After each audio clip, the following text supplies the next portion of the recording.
All right, hey everybody, Robert Jerdee here, your guide through the nerdy world of pop culture, particularly comic books, video games, and today, Saturday morning cartoons. Well, Saturday mornings, weekday afternoons, I guess more weekday afternoons. For this particular one, G.I. Joe. Now, this episode was called G.I. Joe Worlds Without End.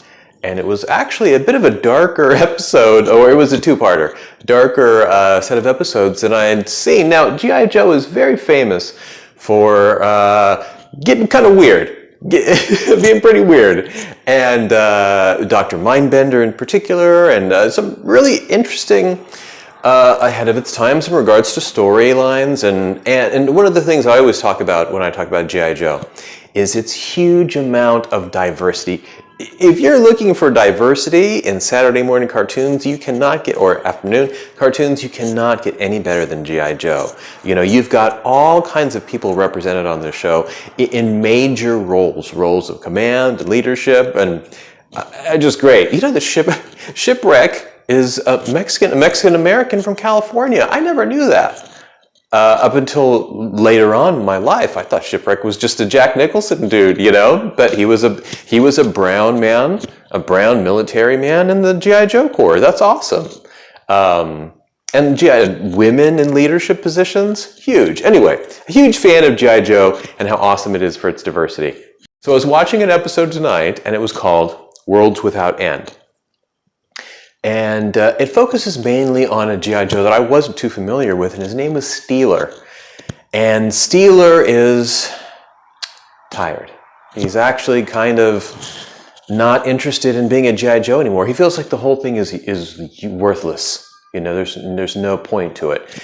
You know, G.I. Joe wins and Cobra wins, and G.I. Joe wins and Cobra wins, and it back and forth. And he's really lost his sort of flair for the world of G.I. Joe. And his friends are like, no, man, you know, we're doing important stuff, and okay, what have you. So they're on a big mission, and they're trying to steal some doohickey from Destro, who stole, or Zartan. So they're on a mission to steal a transmuter, an energy transmuter that can change energy into anything. And Zartan has stolen this from a lab, and the G.I. Joe guys are coming after him to get it. And in the ensuing scuffle, this energy transmuter goes off and changes everything around them, and everyone passes out. And so when the G.I. Joes wake up, now this is a small group of Joes on this particular mission. People like Lady J, Flint, Barbecue, the fire guy, Clutch, who someone I never heard of either, Clutch, Grunt, and then Steeler, as well as a few others. But those are the main ones. When they wake up in this desert area. Looks like nothing. They were over a bridge over water, and everything has just changed. And as they're wandering around and trying to get their bearings, Steeler gets bit by this weird-looking, monstrous insect. And it kind of freaks them out, freaks everybody out, but they're like, we gotta find our bearings and get out of here. And so as they're walking through this wasteland, they begin to find clues and hints and realize that this world isn't their world. What happened is that they were actually transported to another dimension, an alternate reality. And in this alternate reality, Cobra wins. Cobra's kind of awesome. And they destroyed the G.I. Joes, and they've taken over the government, and like, there's no longer Lincoln Memorial, it's Cobra Commander sitting in the chair, and the faces on Mount Rushmore, two of them, it's like Lincoln, Washington, and in the middle it's Destro and Cobra Commander. And they're in a new alternate universe. And so they try to get their base back to the G.I. Joes, and that fails, and they're constantly captured because this set of Cobra, while still losing, has a better grasp on, a little more efficient, let's say. They have a better grasp on being real bad guys as opposed to the screw-ups that our Cobra is. You can say screw-ups, but... And Steeler, who got bit by this bug, you know, who was the whole time like, you know, I don't even want to be a Joe, none of this matters, starts to go delirious. And the scenes where he starts to lose his mind are actually kind of brutal. Like, he's freaking and bugging out and sweating, and he's got all these weird Like his eyes are all raccoony, and he's just freaking out, babbling weird stuff to himself. It's kind of dark. It takes a dark turn. And so him and he goes out, and Grunt follows him, and or Clutch, one of the two. They're chasing after him. So he leaves the base in a delirious fit, and another G.I. Joes try to follow him, and they get captured by the Baroness, right? Well, it turns out that the Baroness is actually in this world or universe a double agent. She's a double agent for the Resistance, quote unquote, and she loves Steeler. Her and Steeler were a couple, and she sees Steeler out there, and that's why she saves him. But it turns out that the Steeler in her universe actually did die, and there's this really dark scene where the G.I. Joes are crossing the desert, and they find these corpses. This is a kid's cartoon. So they find these corpses out there, and they look at the name tags, and it's like, this is Clutch, or this is me, and they start freaking out. It's a really dark moment, but pretty fun.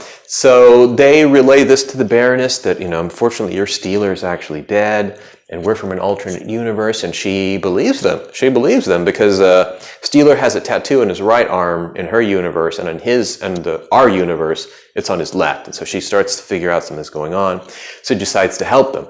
And so with the help of the Baroness, they get all the other captured G.I. Joes, and the Baroness starts a civil war between Cobra Commander and Destro, and they start to fight against each other, giving the remaining Joes enough time to get back to this portal to go back to their own universe. But as they're going, Steeler's like, our fight, what we do does make a difference. And I feel like I could make more of a difference staying here in this alternate universe. And so he and a handful of other Joes decide to stay in the alternate universe, and he hooks up with the Baroness, and they're the heads and the leading the Resistance, reforming G.I. Joe to topple Cobra. It was actually a pretty cool episode. And of course we get back to our world, and Duke and Roadblock and everybody's like trying to find them. And they pop up under like the pool, like in a pool of water. And it reminded me of that great Twilight Zone episode where, you go underwater and you come out in the other world.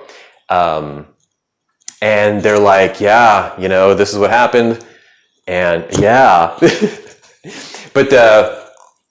And so, they wake up in the other world, or not wake up, they go through the portal, and they find Duke and the other G.I. Joes looking for him.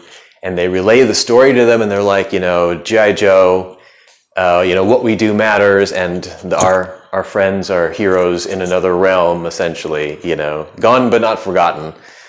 It was actually kind of it reminded me of Days of Future Past. Of course, if you're an X-Men fan, or any sort of looking at the alternate future, it was almost to like the Christmas classic, It's a Wonderful Life, to a degree. Where would the world be without me? So, Worlds Without End, episodes 1 and 2, G.I. Joe. They're all on YouTube. Check them out.